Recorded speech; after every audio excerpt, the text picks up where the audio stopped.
This conference will now be recorded. Okay. So good evening, guys. So so far you learned DevOps, right? So our target was application DevOps. It's all about how you maintain your code, how you build it, and how you deploy it across all the software development lifecycle pages. The other term that you, most often you hear is the DevSecOps. Okay, I'm sure you might have come across this term DevSecOps, right? Kiran or Sahu, you know DevSecOps. Uh, no, Purna, I did not hear about this. Okay. If you Oh, basically look into any job descriptions, right? Some description they say, hey, do you have experience in DevSecOps? So this is one question they ask, or it is part of the JD, basically job description. Okay. Many people think that this is a new thing. No, DevSecOps is nothing but giving importance to the security across all the software development lifecycle phases. So you have a requirement phase, you have a design phase, you have a coding phase, you have a deployment, and then you have a support phase, right? These are the SDLC phases, right? So generally, what happens? Many companies, right?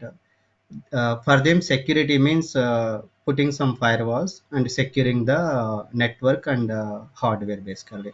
And obviously, you will have. I mean, when it comes to the application side, encrypting your passwords, let us say in the login pages, and implementing HTTPS. I mean, if it is HTTP, everybody can see your traffic, basically. That's why people implement HTTPS for the web pages, right? They install the certificates and do it at the web server level. So these are the things, and some few things like SQL injection means database queries are susceptible to hacks, etc. These are the things that people implement when when they're doing the application development. But when you are following DevSecOps, is nothing but secure SDLC. I mean, the older term is secure SDLC, and now also you heard now also you hear secure SDLC. But from the DevOps side, the term that we use for secure SDLC is DevSecOps. Uh, I mean, we're just introducing sec means security, okay, between Dev and Ops, basically. Okay, so what does it mean? When project is following DevSecOps approach, that means during the requirements phase, the business analyst or whoever is working on the requirements, they have to define the security requirements as well. Okay, of course, the business analyst alone doesn't know all the security requirements, but he has to work with architects and leads, etc., to get to define those security requirements as well. Okay, the infrastructure guy will give him all the infrastructure security related information. Okay, saying that, hey, for the front end we need to have one firewall. Between front end server and back end server we need to one firewall. So we need to, I mean, secure the perimeter, I mean, virtual networks. We need to use load balance. Such kind of things will be given by infrastructure architect. The application architect will give and say, will come and say, hey, your login page have to be encrypted, the entire traffic has to be on HTTPS, all these database queries have to be secured, you need to follow all these best practices. All such kind of things will be given by the application architect. Likewise, the security has to be a mandatory item as part of the requirement analysis as well. That's why you call it as security requirement phase. And then when the architect or doing architecture and design, they have to give attention to the security design as well. Generally, what people will do, they say, hey, I will have a database layer, I have a business logic layer, I have front end layer, or I will follow MVC pattern or MVP pattern, like that. But it will not give attention to the security. So they have to do a threat modeling as well as part of the security, I mean, design phase, basically. And so till those two phases, architects are there or leads are there. Static security analysis and dynamic security analysis, of course, again, all the architects and leads have to sit together and see what are all to be analyzed as part of the static security analysis. Means code analysis. For that you are using sonar cube, right? We have used SonarCube, and there are other softwares like check marks, black duck, etc. Okay, but SonarCube is must and should for all the I mean code analysis basically. Black duck is it works on top of your DLL or EXEs or your jar war files like that. Okay, this I mean these tool black duck etc. They have a capabilities like to identify whether it is a licensed version or a non-licensed version or open source etc. Okay, so these tools will be used as part of the static security analysis. What is dynamic security analysis? It is testing basically, right? If you see, you have the security testers as well. Okay, their responsibility is only to test the application against the security. They don't care about functionality basically. Okay, so there are two types of if the testers are doing it manually, that is manual security testing, right? But obviously no tester can do 100% verification of the security requirement. That's where you have the tools like Zap and Burp Suite. Zap and Burp Suite are open source, and if you remember, we used a WASP OWASP module is available in the Sonar Cube. That is for the static code analysis. WASP top 10. If you remember, I told that one for the static security analysis. And same the organization WASP, they developed these tools like Zap and Burp Suite as well for the dynamic security testing. Okay, and Fortify is a tool from HP, and IBM AppScan is another tool from IBM basically. What these tools will do once the application is deployed, the administrators of this IBM AppScan or Fortify, they will go and feed in the URL and provide all the credentials. This tool will go and hit all the menus or URLs inside your application and generate a list of identifications, and it will provide some guidelines as well on as to how to fix them basically. So that will be as part of the dynamic security analysis. So IBM AppScan and HP Fortify are the topmost tools in the world so far. Okay, and OS hardening or web application or web or application hardening is at the infrastructure level, right? So at OS, what software to be installed, what not to be installed, okay, what ports to be opened, what should be closed, etc. Such kind of things will be done by your infrastructure guys. And monitoring and compliance, again, it is related to your infrastructure guys, but that's a separate department, right? There are many tools like HP OpenView or solar winds or there are many tools on the monitoring area. They will use those tools to monitor your infrastructure and application. So in a nutshell, if your project is following security as a must and should item as part of all the SDLC pages, then you call it as a DevSecOps. Okay, when it comes to a DevOps engineer, basically you are already doing the security stuff because as part of CI you are doing the Sonar Cube and some companies do the Black Duck as well. And as part of the dynamic security testing, see, as a DevOps engineer you don't develop all these security testing, right? You only integrate them with your CD pipeline basically. This IBM AppScan etc. These are not part of the CD pipeline because this itself is a different tool. Like your Fortify and IBM AppScan is a different tool basically.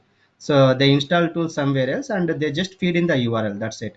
So what you can do is that if you remember, as part of the deployment gates, you have some options. Okay, using some API. API will give you some result. If it is false, you can fail the deployment gate. If it is true, you can continue with the deployment basically. What I mean, I'm just telling you some strategy basically.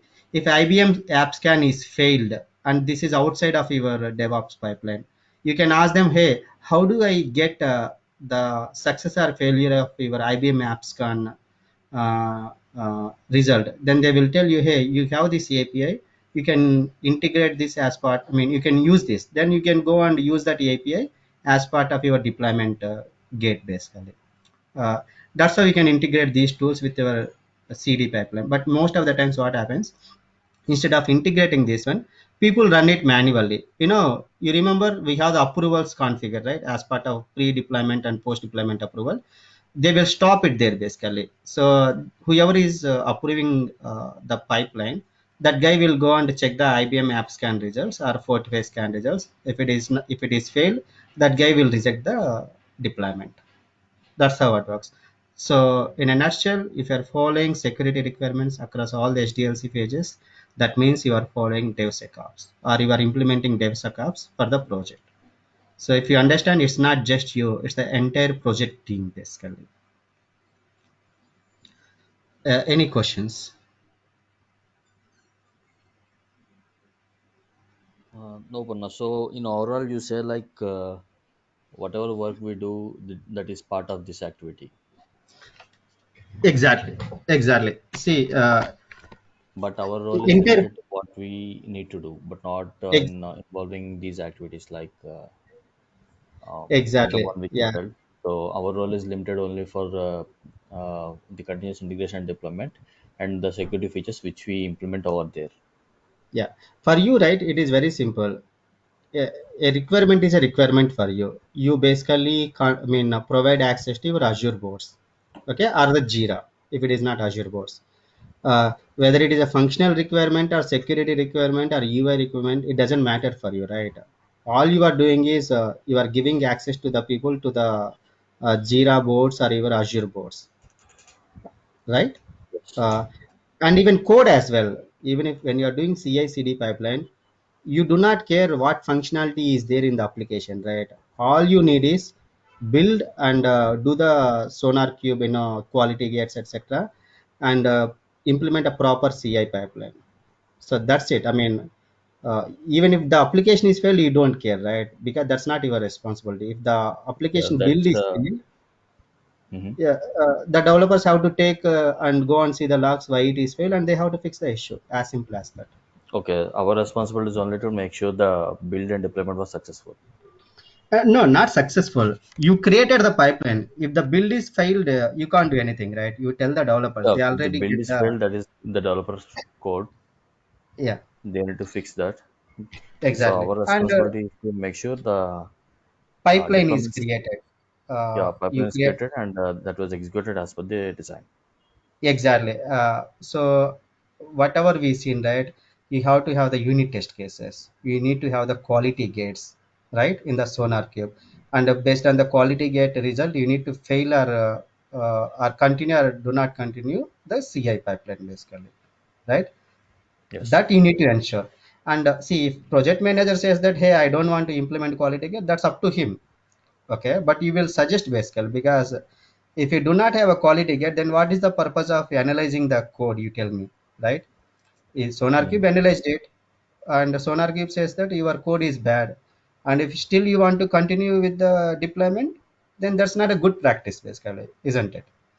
Yes. uh, but you can't do anything about it because your project team decided to go ahead with that. But you will make your statement, you will be quiet basically, that's it.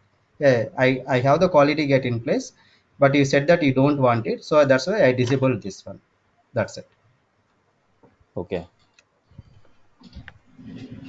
Okay, each and every item is related to one. See, security requirements are architecture and design done by your business analyst or but where you are here, in each and every phase you are either giving either you are maintaining permissions or access related things basically. When it comes to build and deployment, you are the main role because you are creating CI/CD pipelines and integrating the test suite like Selenium, all that stuff. When again Okay. you come to OS hardening or application hardening or security, you are not there because that is related to your infrastructure, guys. If it is a physical environment, infrastructure, guys. If it is a virtual environment, cloud administrators. But if you see the real time, the same infrastructure guy will have to do both, because any company will not simply run only on cloud or not only on physical, right? It is a Yes. combination in any company. So people upskill themselves basically. If they don't upskill in the area, then they lose their jobs, as simple as that. Okay. So many people have a myth that DevSecOps is something different basically. It's not different, it is just addition basically. uh, it's entire project team responsibility. Mm. Secure SDLC, secure SDLC. Okay, Okay. these are the additional tools that you can remember. I would say you guys go ahead to these websites, okay? uh, you will get a lot of information, easy to understand basically. let's say HP. These are very expensive tools. License will be in crores basically. That's why not everyone can use it. I think these guys bought this one, Micro Focus. Initially, it was, yeah, it's HP. You can see.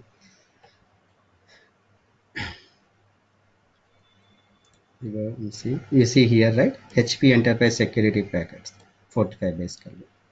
Okay, Yeah.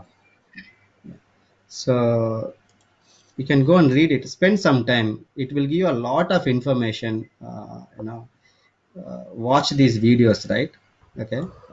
I would say some of the white papers, right? If you read them, since you already know what is DevOps and you know how to configure all that stuff. Now it will become easier for you to understand basically. Before that, if you go and read it, you don't understand anything basically. Okay, spend some time on these things. You see, integrating security into see whatever I told you. That's what happened. Developer driven security. Okay, DevSecOps. Nothing but integrating this tool with DevOps pipeline. That's it. Okay. So these are the customers, etc. Similarly, you have the IBM app scan. There are around top 10 tools for this. Okay. So you have the New Relic. This is for monitoring, basically application monitoring. Okay, New Relic, and then Dynatrace. Again, this is for monitoring, application monitoring. Okay, these tools, right, exactly will tell you where the issue is. I mean, it will monitor if the issue, let us say in a web page, if something goes wrong, right, you click, it will be logged in the web in this tool. Basically, people can go to that tool and it will even take that developer to the code as well. Basically, this is a monitoring tool, basically, Dynatrace and New Relic for application monitoring. Okay, not the infrastructure monitoring. Okay, you guys can have a look at it. Yeah, both are same. Dynatrace and New Relic both are same. I mean, both are for the same purpose. Obviously, everybody develop their own tool, right? It's a business, as simple as that. It is like, you can develop a web application in Java or .NET or PHP, but everybody develop the web application, as simple as that. Okay, I'm just introducing you to these tools, so you go and read it. Okay.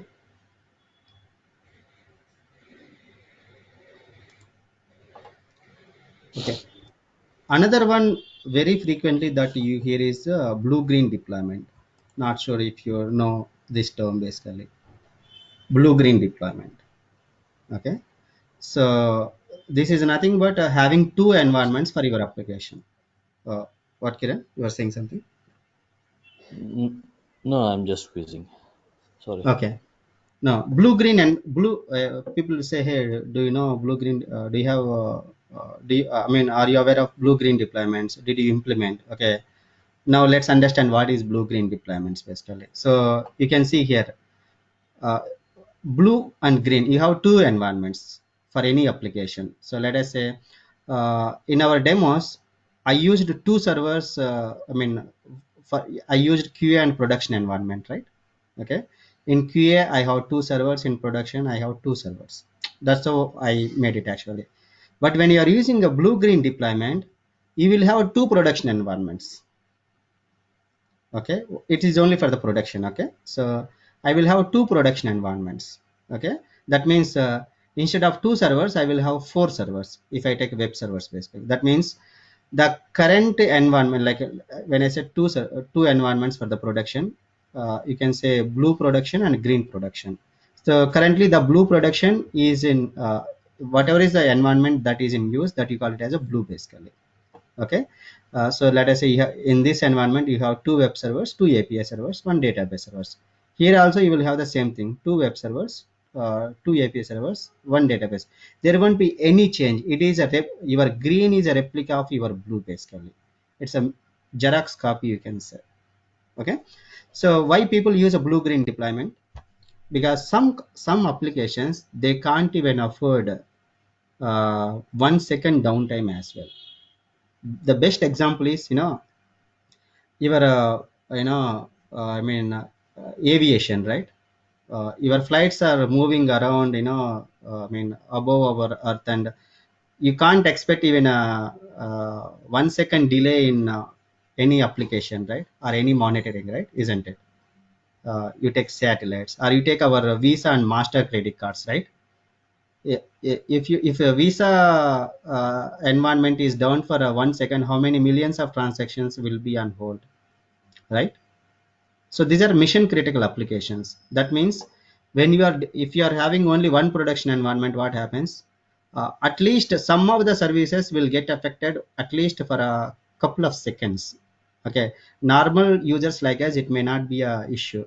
But if you think about aviation, satellites, or Visa, Master credit cards, such kind of things, it's very very they will get affected. Okay, that's why all these big companies, what they do, they follow blue green deployment. That means they will have a standby production environment as well. Okay, so if you have 10 servers here in the blue environment, they will have 10 servers in the green environment as well. So what is it, what it does it mean to our DevOps guys? For DevOps guy, it means that you have to deploy to both the environments. That's it, right? It doesn't matter if it is a blue, green, yellow, white. It doesn't matter how many environments are there. To that many environments you have to deploy. There is no option for you, but you need to understand this strategy. So for companies like Mastercard or Visa card, or you take our Azure cloud or AWS cloud, right? What happens if 1 minute the Azure cloud is down? What happens? Every business will go mad, right? Their applications will be down. Okay, you take Facebook recently, how many times they faced this issue? But of course that is a hacking issue. The application was down for a couple of hours, right? Okay, but even that cannot be afforded by AWS and Azure, right? Imagine if Azure is down for 5 hours, what happens? Billions of dollars will be lost, basically, because millions of businesses are using Azure, right? And their applications are running from Azure. They can't, Microsoft can't afford any downtime of Azure. Yeah, Amazon can't afford any downtime of you know AWS services. That's why they will also follow all these blue green deployments, etc. So first what happens, to the green, which is standby, you can see parallel environment running a different version of the application. Okay, so to this environment, first DevOps guys will deploy the application. Okay, and in this environment, all the testing will happen by business users, some identified users, etc. Once people give a certificate saying that, hey, the new version of the application is working fine in the green environment, there will be a switch between this environment. This will be done by network administrators. Okay, there are, it could be a network switch, or it could be anything. There are many types, basically. They will simply switch the traffic from blue environment to green environment. It happens in a microseconds, basically. Okay, now the DevOps guy will come and update the current application with the new artifacts, and they will test and do a certification here. Once it everything is done, they will keep it as it is. This green will become blue, this blue will become green, basically. Or if they want to switch between switch back to here, it will happen. But in a nutshell, as a DevOps guy, you will deploy the application into both the environments. There will be a network switch, a traffic switch, when your deployment is done in green or blue, basically. So it is all about a zero downtime deployment, or your application should be available, all the time. So for availability, people call it, triple nine availability. Probably if you don't know terminology, so when it comes to availability, there are terminologies. People say 5 9 availability. 5 9 availability means, let's see, 5 9 availability. So uptime or availability is a percent. So we will start. Talk like that. Okay. What does 5 9 availability? 5 9 means I am 99.999% basically. So 5 9 availability means your application should be done for less than 5 minutes 15 seconds per year, basically. If your application is down for more than 5 minutes, that 5 minutes 15 seconds, that means you are not having 5.9 availability. It could be a 4.9 availability. You can see here how much is 4.9 availability, 99.99. So Purna, this yeah, availability is calculated based is calculated only if there was an unplanned downtime, right? no, whether it is unplanned downtime or downtime, it doesn't matter. Planned. If your But application is down, if there uh, were scenarios where there was a planned deployment which happens for an hour, okay, it still happens on. your application should not be down. That means you will have a two environments, or let us say you have a load balancer. Okay, see, the funda here is that whether it is a planned deployment or unplanned deployment, your application should not be down. Okay, your application should be available as per this set the metrics basically. If your application is down for 8.77 hours, I mean 8 hours 77 77 seconds or whatever it is per year, that means you are not uh, 4.9 available basically. Yeah, but So Purna, in some scenarios, there may be some data migration activities which needed downtime at our application so that the data can be pushed properly and then they can be processed from an upstream. that So means would they be no also that means considered calculation? that's a downtime, right? That's a Yeah, downtime that's the still. downtime. That was something That like a means, planned downtime. yeah, whether it is a planned downtime or that's what I'm saying, Kiran. Whether it is a planned or unplanned, downtime is a downtime. Okay, Okay, your application should not be down. Your application is down means you do not have a proper availability strategy. Basically, you call it as availability strategy. Okay, okay, see, you take Azure. See, you take AWS. They do deploy thousands of services every day. Now, while we are talking also. While we are talking, let us say dev.azure.com, as simple as that. While we are talking also, while we are using this application also, many updates are happening in the backend as well by the Azure. Okay, but you are not aware. I mean, it doesn't even affect you basically, the deployment of those updates, because they do follow the strategies like blue green deployments or canary deployments, etc. I'll talk about canary as well. So when the team is deploying the latest version here, you are actually accessing this one basically. When they complete deployment here, your traffic will be moved to green basically.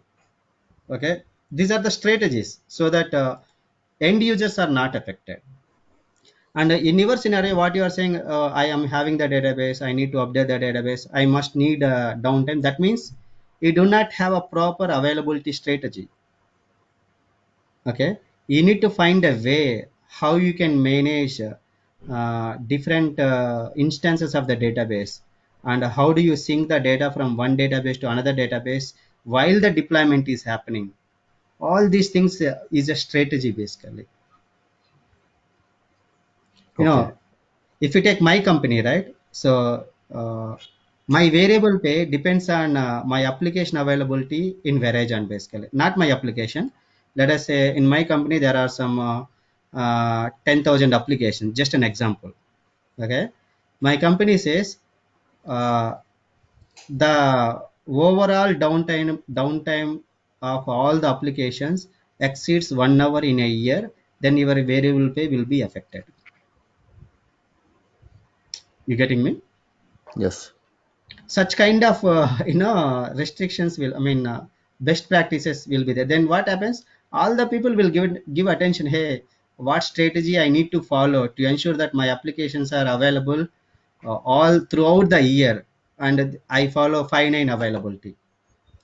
See, you cannot achieve 24 by 7 365, but the maximum that you can achieve is this 5.9 availability. okay, I9 availability means, see, this is research done by all the people, right? Not us, right?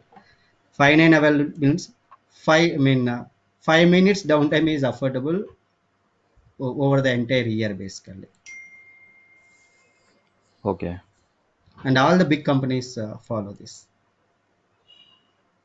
All mission critical applications, I would say. Let us say you take the stock market, but stock market has got an advantage basically. They are happy on Saturday Sundays, right? If they wanted to do some updates, they can do over weekend, Saturday and Sunday holidays, right? But during 9 o'clock till 3 o'clock, they cannot afford even a nanosecond downtime, right? They Yeah. cannot afford. That will affect billions of dollars or lakhs of crores in our Indian market if it is the case. So the best example that I can take is the aviation. You can't afford 2 seconds delay in an year as well, isn't it?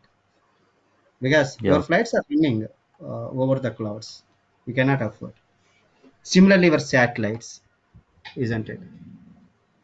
Yes. And you take our train management systems, trains, or all these things are very critical. You cannot afford. That's where you will. But what is the problem in these environments? Blue green deployment, extra cost. Let us say if you are following only one environment, probably you are spending $1 million. But if you need to have a parallel environment, then your investment will be doubled, right, or tripled. Yeah. Yeah, that's why not everyone can afford these blue green deployments. Okay, but obviously the big people, they have the money, they are getting the revenue, so they will follow. Okay, Okay. generally what our guys will do, I mean, most of the guys, what they do, uh, they use a load balancer, right? I mean, they may not have the blue green deployment, but what they do, you have a load balancer here. Okay, generally what Okay. happens, you have the servers like this, right? Server 1, server 2, server 3. Okay, and is the browser. Okay, initially the request may be coming like this, right here, and this and this load balancer, what it will do, it may send here, it may send here, or it may send here. But during the deployments, what people will do, people will change it basically. So it from the they will detach this server from the load balancer. That means they will remove this basically, this server, and they will deploy here. Okay, Okay. once deployment Purna, is complete. when you're saying load balancer, so load balancer is some kind of server. Yeah, it is another server, yes, where you have the load balancer software is running. So in that server, do we have the same application code? No, this is a network system. That is a Okay. firewall. Let us say Okay. firewall you do not deploy anything, right? Yeah. Firewall is for security basically. So firewalls are for security, right? These are different softwares. Okay. You deploy your applications only in your app services or the servers, and this is to manage the infrastructure, your firewall or load balancer. So in our general people, what they do, they will detach this server from the load balancer. Now this load balancer will divert the traffic only to server 1 or server 2. Once this deployment is completed to server 3, what people will do, then they will allow this traffic from load balancer to this server, and they will stop this one basically. Sorry, like this people follow. Okay. But and this is also not affordable for the bigger companies, because when you are reducing the number of virtual machines or physical machines from the load balancer, your traffic will become high on these servers, right? Then there is a chance for server downtime here, right? The servers may Okay. go down if the Yes. requests are if this server cannot process the number of requests. So highest is the blue green deployments. Yes, correct. It's very expensive. If you are spending 10 rupees, your spend will become 25 rupees if you follow blue green deployments. Okay. Okay. Yeah. And there is another strategy called canary deployments. Okay. What is canary deployment? Let me show you.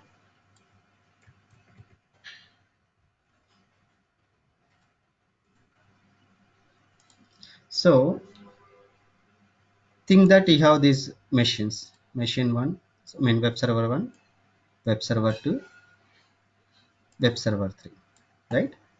Now when you deploy your application, so from CD pipeline, let us say this is your CD pipeline, right? So what are you doing? You use your deployment groups in our Azure way, and then you go and deploy the code to all these servers, right? It can be parallel, it can be sequence, but you are going to, let us think that now this servers is having application version app 1.1, right? And this will also have app 1.1. This will also have app 1.2. Sorry, 1.1. This is a regular deployment strategy. Okay. And if you are following a strategy called a canary strategy or canary deployments,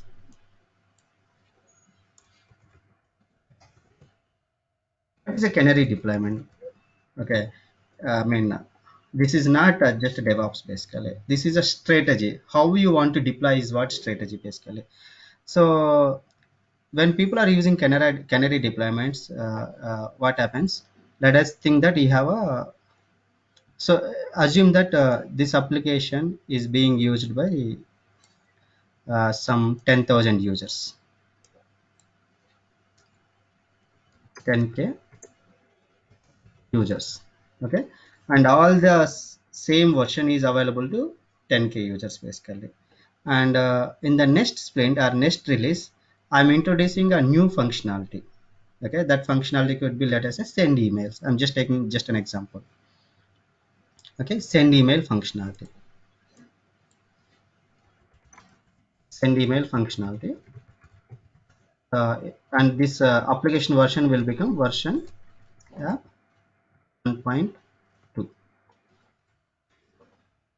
Send email functionality is going in app version 1.2 in the next release. Now in canary deployment, what business says, hey, I'm not confident how this functionality is going to affect or work, so I just wanted to make this application available to only few people, or I want to make this application deployed only on the few servers. In that case, what they do, uh, they release this application in phases basically to the different versions.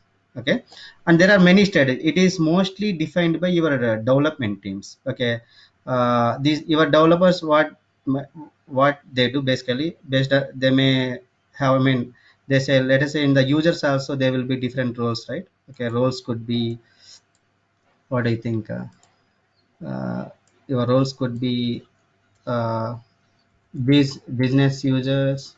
Roles can be anything, or admin users, or USA users, like that. I'm just giving. And if I mean your application team, what they do, they will make some code changes, and they say that, hey, in version 1.2 release, this application will be available only for the USA users. In that case, as a DevOps engineer, you don't need to worry. Okay, because anyway, so you will deploy the version 1.2 on all the same nodes, but uh, only USA users will be able to access the 1.2. But in some cases, what people will ask you, hey, I'm not confident, do not deploy version 1.2 on all the servers. So then what happens? Your server 1 will have version 1.1, server 2 will have version 1.2, but server 3 will be updated with version 1.2 as well. That's it. So when the requests are coming like this, right? So your load balancer is here. This is from the browser. So now what happens? Your user will make a request, right, to the application like this. Then your load balancer, if the user is redirected to this server, that user will only be able to access version 1.1 features. They don't have email functionality. Again here, no email functionality. Some users will be redirected here, redirected here. Then these guys, whoever the users redirect to here, they will have the version 1.2 functionality. Okay, if you are, I mean, if your deployment strategy is Puna, like but this. Yeah, could we do such activity in like that? Like yeah, we yeah, restrict specific users to one specific application part when we yeah, restrict the remaining people to the other application part. yeah, that's what we do in real time. All the big companies do that, all the critical Okay. systems. Okay, let us say, Okay. How do I we mean, do that actually? yeah, see, I told you, right? One will be done by the I mean, development teams itself. In the code they will write basically this version will be, I mean, this functionality will be available only for this user. They maintain in the code But they itself. can handle based on the user information they have. Yeah, they have in the database, right? User role Yeah, they saying can that US upload the users, users admin and they users. can redirect the users accordingly. Exact. It is as simple as that, enabling that menu, right? Let us say you have this menu. Okay. Okay. Let us say you have one menu. So there will be a logic, right? If the user is belong to USA user group, then enable this menu, or else hide this menu. Such kind of things they do. Okay. Okay. But if it is not related to such kind of thing, let us say if people say deploy this code only to the one server, and I will see how the adaptability of this feature by these users basically. If the people I mean, if you think that, it could be performance as well, it could be adoption of the users as if people don't like it, they may send the feedback, I don't like this feature. uh, okay, then the business people, I mean, people are not liking this feature, let's take it out. Then only they're taking only feedback from couple of people basically. There are n number of regions to implement this canary release basically. But only you need to understand what is canary deployment.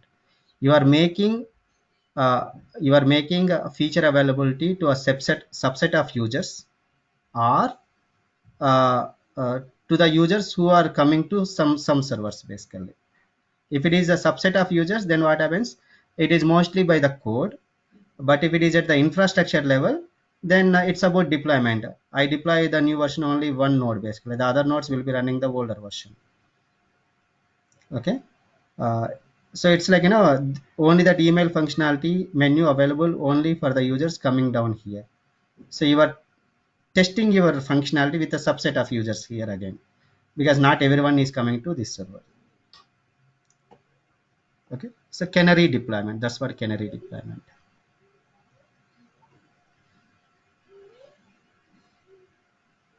uh, Clear? Any doubt? No, that's clear. So it's like we do something like a partial deployment and wait for the user's feedback, and then based on that, we move it. We will either move it to the remaining environments or we will ignore it. We will roll back the change. Yeah, you don't say partial deployment, you are doing the full deployment only, but to only identified A servers, specific set of users. specific servers. Okay. Okay. Yeah, Usually, in what scenarios would we usually follow this approach?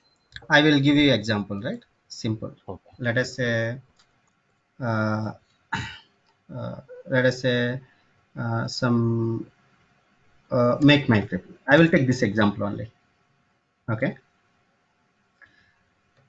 So there will be some promotions here, right? Okay. There will, once you log in, few users will get some promotions, means let us say 50% discount, 10% discounts, etc.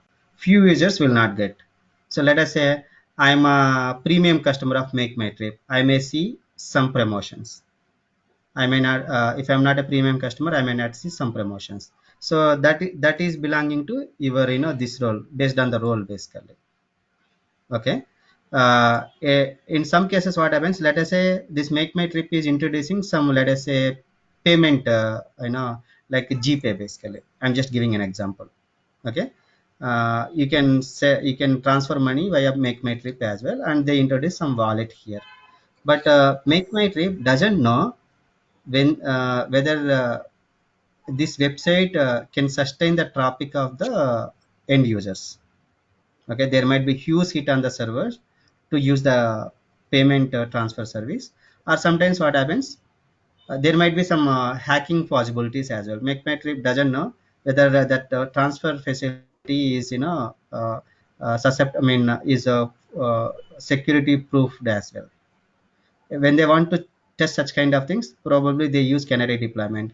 They may try to make it available to only premium customers, or if they want to make it available to all the different roles of the users, what they do, they may deploy this payment feature, transfer feature only on one or couple of servers, and the rest, whoever request is coming to that server, they only see this payment feature. Whoever is going to other servers, they do not see that one. So when you are introducing a new feature, if you want to test it with a small set of users, then that is the best way basically. Based on the usage of that feature, you can go ahead and deploy to other servers as well. You are reducing the risk, or you are trying to take the feedback and go ahead and make that feature even more effective and make it available to all the users. So these are the some situations. Okay.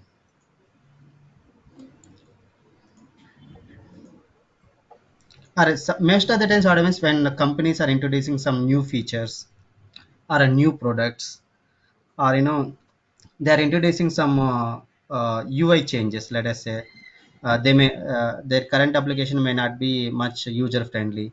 They make the application user friendly, but they did not give it to all the users basically. They will set some throttle basically. What they say, let us say, just a better example, you improve the UI, I mean look and feel of your application. Okay, then what we'll do, server 1, server 2, server 3. So you have your load balancer right here, and you have your browser. So it will go like this, right? So all the requests, so my new UI look and feel is deployed here and here. So all the people who are going to the servers 1 and 2, they will see the new look and feel. Who are going to server 3, they do not see the new look and feel basically. This is another example.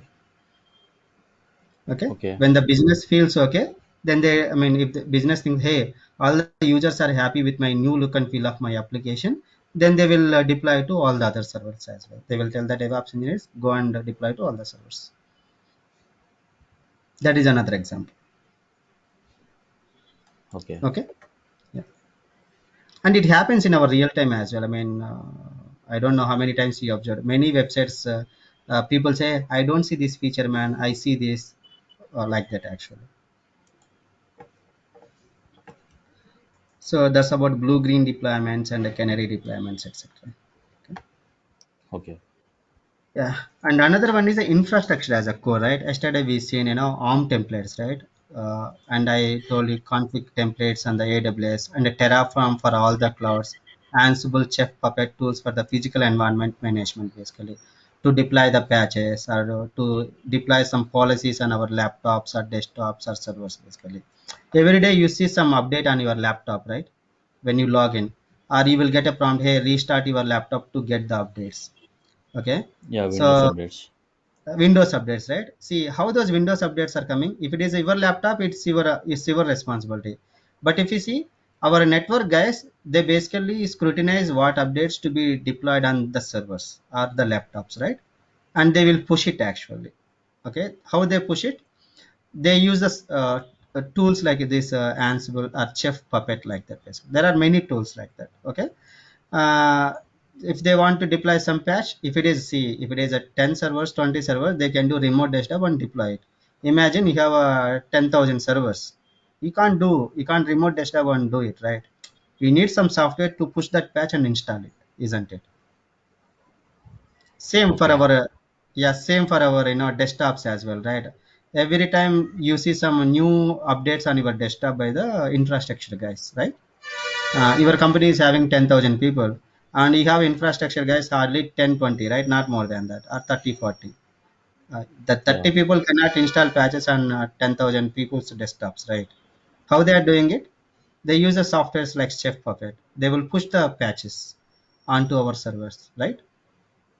Yes. If it is my laptop, what I do, if it is my own laptop, I go to my Windows settings and update my patches, right? Isn't it? or I'll Yeah. get here itself, isn't it? When I say here, I'll get the updates here, right? Generally, or I can go to the Windows settings and I can update updates. But if it is a company, everyone should have the same stuff, right? So that's why people use that Chef Puppet kind of things. Okay, there are many other software that they use. Okay, and DevOps and Azure infrastructure as a code. I mean, not for application DevOps; it's infrastructure DevOps. I mean, I just wanted to show this pipeline based. I mean, the complete end-to-end DevOps. The way I shown for application DevOps. You see how it works. You create Visual Studio Team Services or Visual Studio. You go and create your ARM templates, and then you can deploy. Right? You can see bottom also I shown Visual Studio and Git, and you create and you store all those templates in the Git repos only because it's a script, right? If you see the phases, infrastructure as a code, first you develop the scripts and you build it and then you deploy it. When you deploy it, basically your resources are created and then you will test it and finally you will publish it. Actually, publish means if you want to create a dev environment, you create a dev environment, or you already have the environment, you want to create only 2 servers or 3 servers in the environment, you go on there. So when you create a server, it's just not just server, right? You are creating a virtual network, you are creating a storage, you are creating alerts, etc. Yesterday you seen it. So this is the life cycle and how it works generally. This is how it works. So you have your ARM template, okay, and then you are using PowerShell to execute the template, right? And where the resources are getting created. See, between your when you use a PowerShell, you are connecting to Azure, right? To uh, deploy them. So between that you have the Azure SDK, which you don't, that's the platform, right? So you have the virtual network, and inside that you might have the load balancer, and inside that you will have the virtual machines VM1, VM2, and you may deploy your SQL servers. You will have your storage accounts, and obviously you will have a resource group to categorize all these things.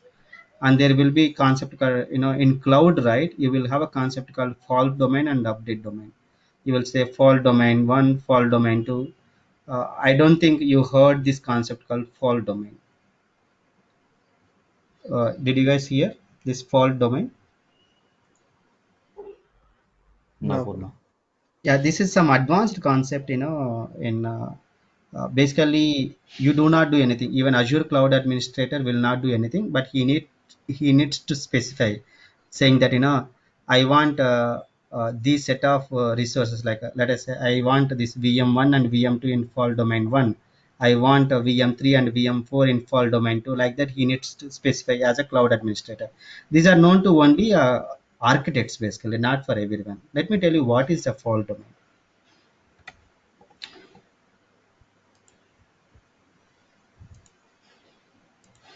So what is a fault domain? Let us say you are using virtual machines, right? Virtual machine 1, virtual machine 2, virtual machine 3, right? And along this, you will have your databases as well, right? Let us say uh, DB1, DB2, DB3. And you have some API servers as well. API 1, API 2, API 3. And these are all, see, whether it is a virtual machine or a database or anything, all these are running from on some physical server, right? Which you do not know, right? You need a physical layer, isn't it? Okay.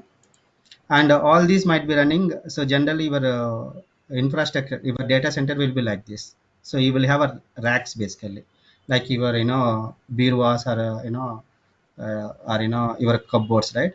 You call it as a racks in the data center, and in that racks you will have the like this, the way you see in your cupboards, right? You will have a racks like this, and in each of these racks you will put the servers, physical servers, basically, like this. Okay, this is rack 1. Okay, similarly you will have rack 2, rack 3, rack 4, etc. Okay. And obviously it will have some network cables, right? In the some network cables, isn't it? Right, without network cables nothing will work, right? So now what happens?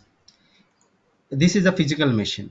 Okay, If all of your these resources and all these resources are making one application, if all these resources are running on the physical in the backend, you have these physical servers on the same rack.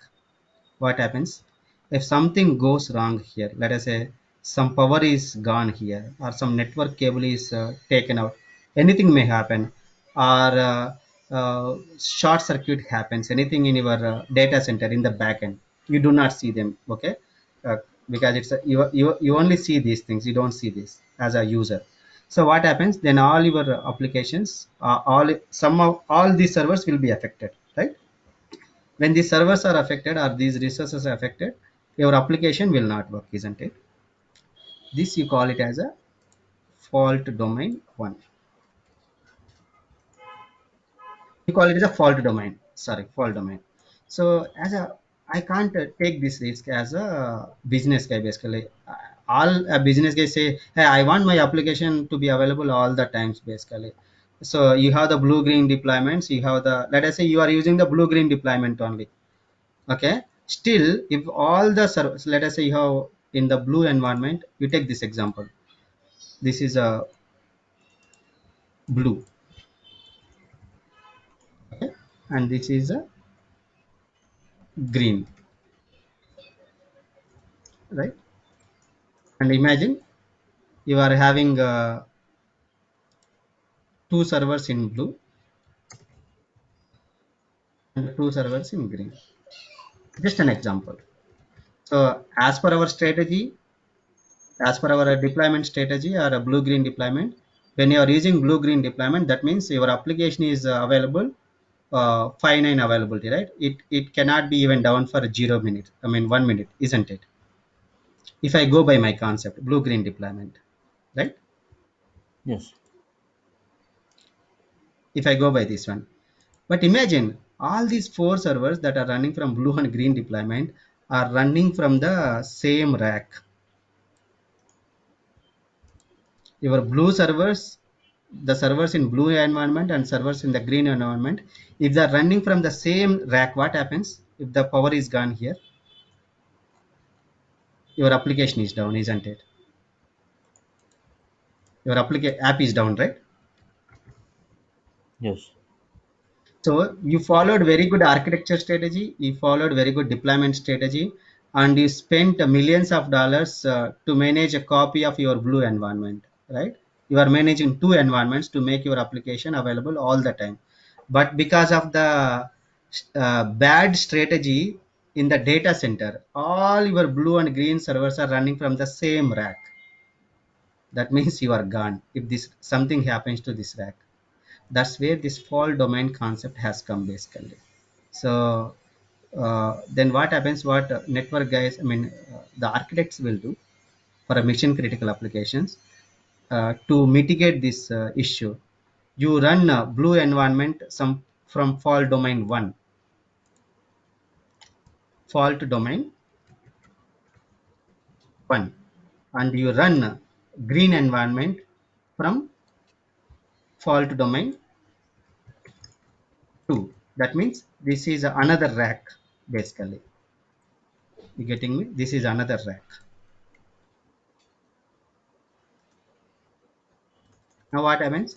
If something goes wrong in this rack, still you can switch your server traffic to green environment, which is a replica, and your application will be up and running because the server power is gone here, not to this rack basically.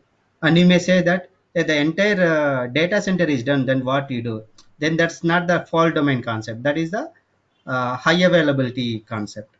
You know, when you are say creating a servers, you got uh, infrastructure redundancy option, high availability option. That means your servers are running all together from a different data center itself, not in the same data center.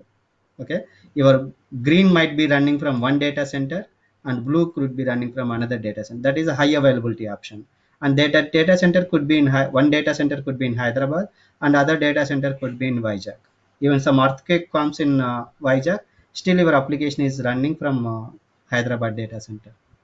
So these are the concepts to make your application available all the time. So when you are using blue-green deployment, your infrastructure guys have to give attention to the fault domains as well. So when you say fault domain 1 and fault domain 2, etc., in Azure or AWS cloud, your Azure and AWS ensures that they are running from your servers are running from different racks actually. So of course it will be more expensive. I mean Azure or AWS they take more money for this. Okay, that's a fault domain concept. That's what I shown here. Okay, do you understand this concept? Fault domain concept. This is infrastructure, guys, but it is important for you to understand these things. These are advanced concepts. Okay. Okay. Yeah. So I just wanted to cover this DevSecOps and blue green deployments, Canary deployments, and what is this fault domains and how it looks like, etc. in this miscellaneous session. Yes. Now I would like to open for any questions you know that you have. So these blue green deployments and canary deployments is what just like the approaches we follow, but not with Yes, not related to anything like what we do. exactly. See whether it is a blue green or whether it is a blue green yellow, whatever it is, right? Your responsibility still is deployment, build and deployments. Right? But what happens? Your number of deployments are increasing. That's it. And you are not alone here. You are accompanied by your infrastructure guys. Because if they don't switch it, you can't do anything, right? They have to switch the environments, the load traffic basically. Okay. Yeah. But the reason that why you need to know when you go to the project meetings, right? The infrastructure guys might be talking about all these blue green deployment. You really don't know what's your role there basically if you don't know, isn't So it? these approaches would be suggested by the infra team guys, or could we also suggest in the project meetings? No, not see your developers don't have any clue about these blue green deployments, trust me. Okay, Okay. this is all by the infrastructure management. Okay, you call them as a cloud administrators or you call them as infrastructure administrators. It all falls with the responsibility of the infrastructure team, whoever is leading the infrastructure of a company, right? They do take Yes. care of all these things. Okay.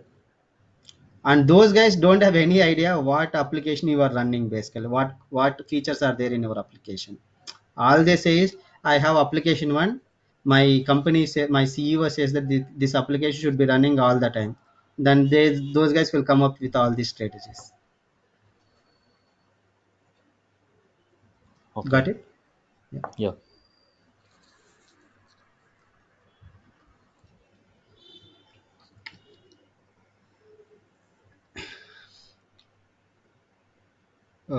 Any questions?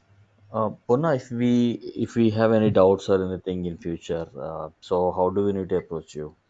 Hey, I mean you are there in the WhatsApp, right? You have my mobile number, right? Yeah, I mean, in case if we were stuck at some point and we are not able to See, proceed further, so obviously, I'll see.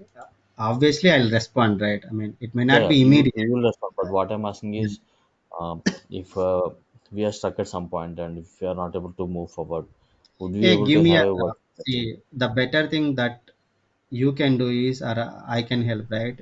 If you get any error, right? Take a screenshot and put it in the WhatsApp, right? Yeah, we will do that. That will be the first That thing will which help we me usually do. because yeah, many of the times what happens, though you tell me, I may not understand. Once I see the error, that's where I can get a clarity, basically. Okay, Okay, and that will help also me. Hmm. the errors which I mean, the intro questions would be something where I think they will be mostly related to the practical work, right? See, depends on the interviewer. I can't I say if you mean, go to because some interview. the work which Yeah. I mean, in these sessions, what I have learned is Mm, we were following different approaches. We were predefined some settings to make sure the process goes on smooth, or maybe the process happens in a specific way. correct. So we are not writing any code or anything, but we were predefining some terms. Yeah, So see, it's a probably, tool, right? These are all yeah, it's a tool tool. based. It's kind of a tool. Forget about DevOps. Forget about DevOps. You Okay. take Pega, or you Yeah. take Salesforce, or Hmm. you take SAP. Okay, You Okay. take any tool. Do you write any C sharp, .NET or Java code there? No, right? It's all No, we about won't. configuration. It's all about Yeah, we will configuration. Right? depend on the config settings. Exactly. So that is for application, and this is for to support that application to deploy to the Okay. servers. Okay. Yeah. And see, first question: why do we buy the servers? You are paying millions of dollars towards the software license, right? Okay. Yes.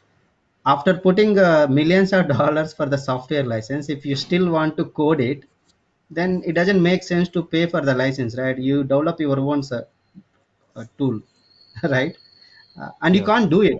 You take tools like, so I mean, Salesforce or Jenkins or Azure DevOps. These are developed by thousands of developers and hundreds of architects over years, right? It cannot be done by one person, isn't it? Or 10 people. I Yes. mean, if I have to tell you a fact, right? My friends works on Visual Studio. We are using the Visual Studio, right?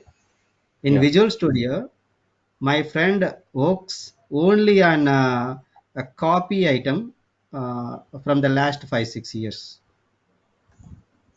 Okay. Some people work on the new. When you click on a new project, it will create a new project, right? The template. You will see Yes. hundreds of people working on that only on that menu. Okay, like that it happens. And simply by looking at that new, you cannot think that it is very simple. Hundreds of developers are working in the back end to make that functionality available. So that is the strength of the product company. You and me cannot simply develop it. That comes with a lot of investment. Think that even if you click on this view, right? Okay, here a Yeah. ruler or guidelines, each and every item might be a single project, might be a 10 15 projects, you never know, because it does a lot, isn't it? Yes. Who will do all these things? A lot of work, this one basically. And even this MS Office runs from our Hyderabad only, from Microsoft guys basically. That's Okay. why I'm telling. Yeah.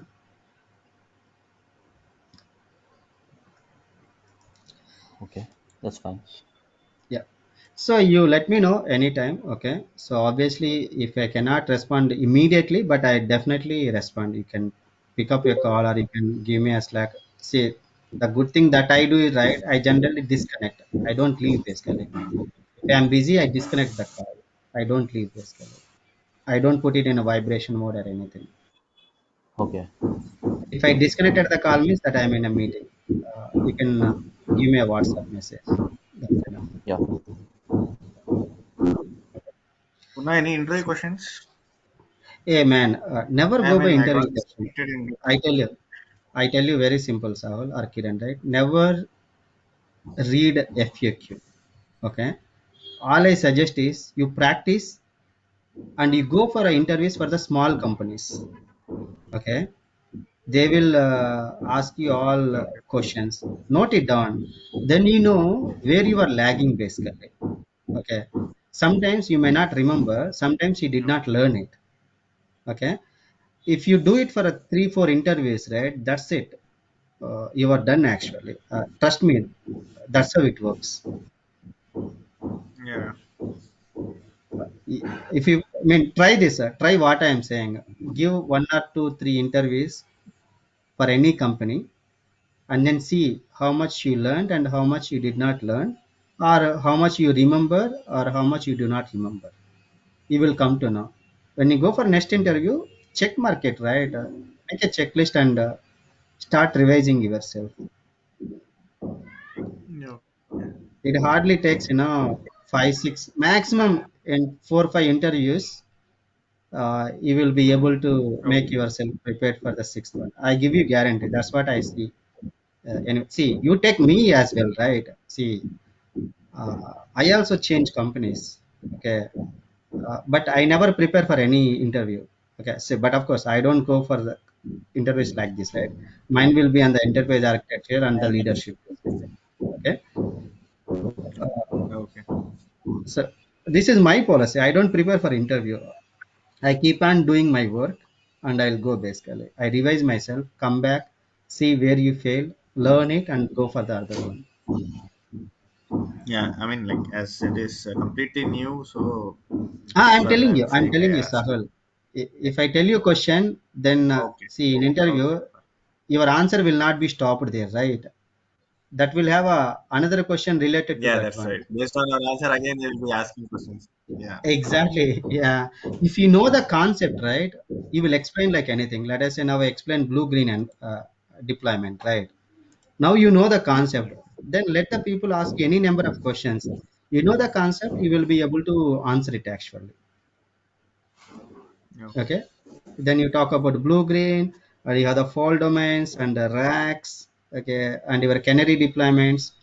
That means you are giving new functionality to a subset of servers. All these things you can explain. If I tell you what is a canary deployment, if I give you question, it doesn't make any sense for you.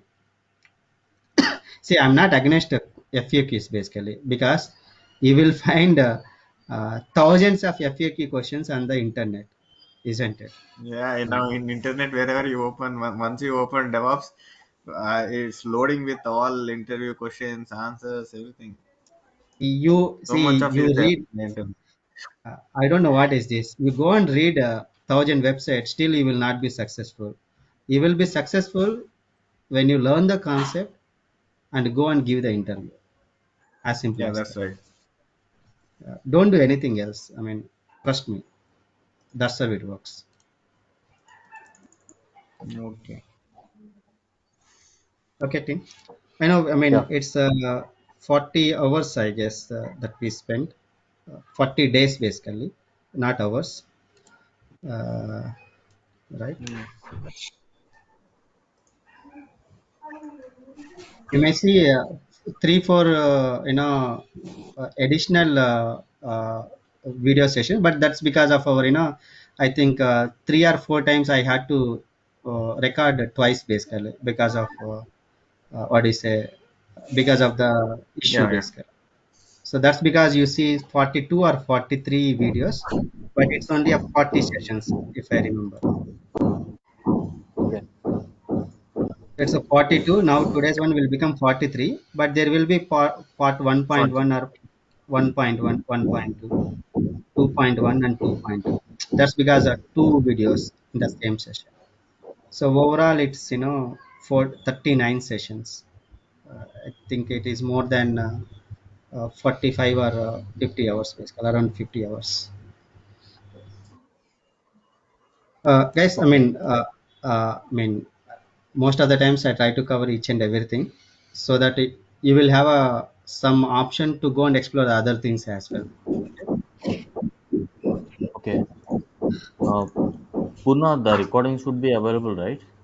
Yeah, it is there forever as till the YouTube availability. You have it basically. I don't think YouTube will shut down, right? Yeah, that won't happen. That will never happen. So this is my private channel. You can see. I mean, yeah, Okay. only a few people. That's why you get Yeah. the invite basically. Okay. Yeah, you can make use of this private channel for your own purpose as well if you want. No. Yeah. Okay, guys. Then I thank you for joining my sessions. Hope you learned it, and I'm able to clarify your things. But whatever I do, or my teams do, or what my friends do in my companies or previous companies, I cover all of that stuff basically. So I know my sessions are little lengthy, but that's where I can explain the things basically. If I don't take lengthy sessions, I only will go and click something basically. Click this, click this, click this. That will complete in 5-10 minutes, not more than that. We Okay. talk more. I think you understand basically. Yeah. Yes. Okay, guys. Thank you very much for joining these sessions. I think it's a 2 months exactly, right? We started on Yeah, September 2 months. 30, October and November. I think I took 4 leaves, I guess, in these 2 months. 4 leaves. So that's where we can hear. Okay. Thank you, guys. Thank you, Purna. Thanks, Kunal.